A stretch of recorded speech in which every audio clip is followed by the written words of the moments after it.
So the administration insists that it will be able to ensure a smooth Mahakumbh for the pilgrims, for the devotees who are here in large numbers. In fact, this sector has now been cleared of all devotees. They've been diverted from here. They've been given an alternate route. So everywhere there is a main route, a secondary route, then there's a third alternate, and then there's a tertiary route. So there are 3 to 4 routes.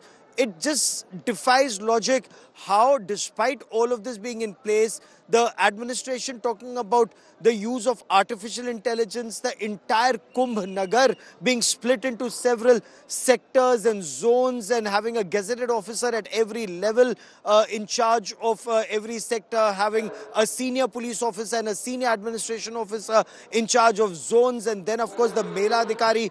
Yet there was a stampede and barricades were broken. Why were instructions not issued on time, if at all, to divert pilgrims? What about pilgrims who were literally staying put on the main path on where the devotees were to go? There are several questions that the administration will grapple with over the course of the next several days and weeks. But now the focus is to get the akhadas to come for the snan, as the devotees are now being diverted to multiple other banks of the river Ganga and Yamuna, where the pressure is less. Let's listen in to what the Acharya Mahamandaleshwars, the saints and the seers are saying. Public की जो व्यवस्था थी, इतनी public जो यहाँ आई है, उस प्रकार से किसी प्रकार की कोई व्यवस्था नहीं है। हम लोगों को निकलने के लिए रास्ता नहीं बनाए। बाकी तो बल्लियां लगा देनी चाहिए थी, रस्सा खींच देनी चाहिए थे। आगे आगे जब अखाड़े चलेंगे, मंडलेश्वर महामंडलेश्वर जो चलेंगे, उसके लिए कोई व्यवस्था नहीं। कोई भी रोड खाली नहीं है इस समय। सारे रोड, ये प्रशासन की कमी है कि सरकार। कब तक महाराज जी इंतजार करेंगे? बस अब मीटिंग फाइनल होने वाली है। मीटिंग फाइनल होने के बाद में फिर हमारा जो भी होगा, फिर गंगा स्नान करके चले जाएंगे। गंगा स्नान तो करेंगे ही करेंगे। हम लोगों ने अपने कैंप में सबको बता दिया कि आज सब साथ मिलकर स्नान नहीं करेंगे। जो जहां पर है, जिस तट पर है, वहीं पर सब स्नान करें। सामूहिक स्नान को हमने रद्द किया है। घटना में हताहत हुए हैं, उन सब के लिए प्रार्थना की है और जल्दी स्वस्थ हों। प्रधानमंत्री जी तुरंत 1 घंटे में 2 बार बात कर चुके हैं आदरणीय योगी जी से, और आदरणीय योगी जी पूरा प्रशासन चप्पे चप्पे पर नजर रखे और सबको सुरक्षा प्रदान कर रहा है। हताहतों को भी अस्पताल ले जाया गया है। करोड़ों की संख्या में घाट पे श्रद्धालुओं की भीड़ हो गई थी। इस कारण हमारे स्नान को टाल दिया गया था।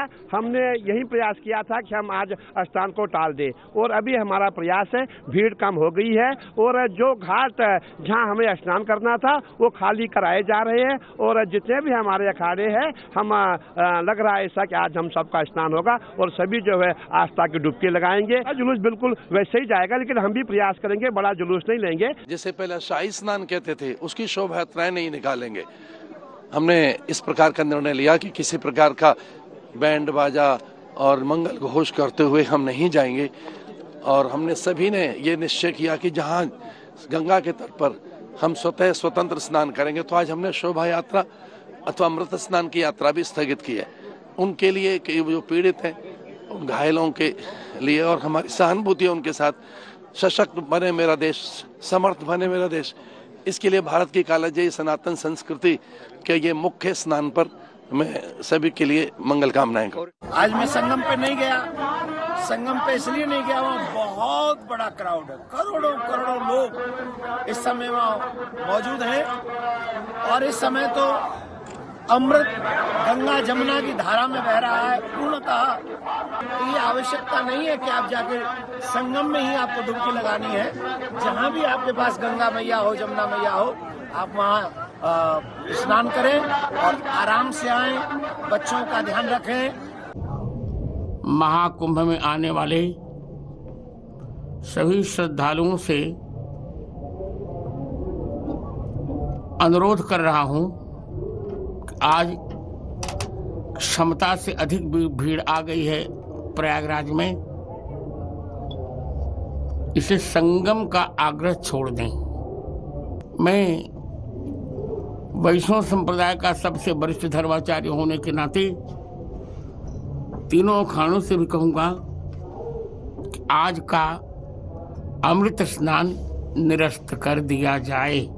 दिवंगत आत्माएं हैं, उनके आत्मा के मोक्ष के लिए और जो घायल हैं उनके स्वस्थ होने की प्रार्थना के साथ हमने यह पवित्र तीर्थ में स्नान किया है, संगम में स्नान किया है और आज हमने बहुत ही सांकेतिक रूप में यह स्नान किया है क्योंकि एक बड़ी दुखद घटना होगी, इसलिए इसको महोत्सव का रूप नहीं दिया है, इसको एक अनुष्ठान के रूप में संपन्न किया है। असंख्य भीड़ होने के कारण मुझे लगता है कि अखाड़ा परिषद का निर्णय हुआ और आचार्यों का निर्णय हुआ कि हम सब आज स्नान नहीं करेंगे और जनमानस की जो परेशानी है उसको हमें ध्यान में रखना चाहिए और परंपराओं को ध्यान में रखते हुए हम सभी को भद्र देखें, सभी के बारे में भद्र सुने, सभी के बारे में भद्र सोचें, उसको ध्यान में रखते हुए आज इस स्नान को वर्जित किया गया। इस स्नान को हमने स्नान करने से स्वयं को रोका और सभी अखाड़ों ने स्वीकृति दी और सब अखाड़ों ने इसको स्वीकार किया। जो भी हुआ है अच्छा नहीं हुआ है, उसको ध्यान में रखते हुए अखाड़ा परिषद ने फैसला लिया है। जनहित को ध्यान में रखते हुए क्योंकि कुंभ क्षेत्र में कम से कम 10-12 करोड़ जनता आ चुकी है, उसको ध्यान में रखते हुए अमृत स्नान को कैंसिल किया है। प्रशासन पूरी तरह फेल हो गया है, निकम्मा प्रशासन।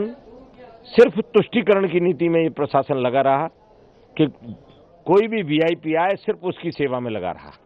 मैंने देखा कि जो भी वीआईपी यहाँ आया सिर्फ प्रशासन उसकी जी हजूरी में लगा रहा। इसके अलावा इस प्रशासन को इस कुंभ से कोई मतलब नहीं था, किसी भी व्यवस्था से कोई मतलब नहीं था। और जब 25 बार हम सारे अखाड़े मिलकर कह रहे थे कि सेना के हवाले इस कुंभ को कर दीजिए, हमारे देश में सेवाभावी लोगों की कमी नहीं है, अगर ये सेना के हवाले कुंभ हो जाता तो मुझे नहीं लगता कि इतना बड़ा हादसा होता।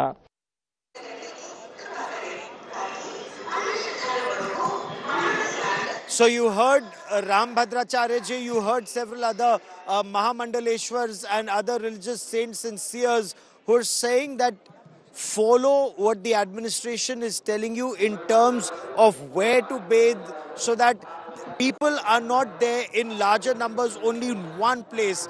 That situation led to a stampede here at 2 o'clock in the morning. But right now, the entire focus remains on all the devotees who are currently taking a dip in the Ganges here and at Triveni. Once they've taken a dip, they move out of this area, and then the new devotees who are coming in, because it's almost like a sea of devotees who continue to come in, they are held in a holding area and from there diverted to other ghats.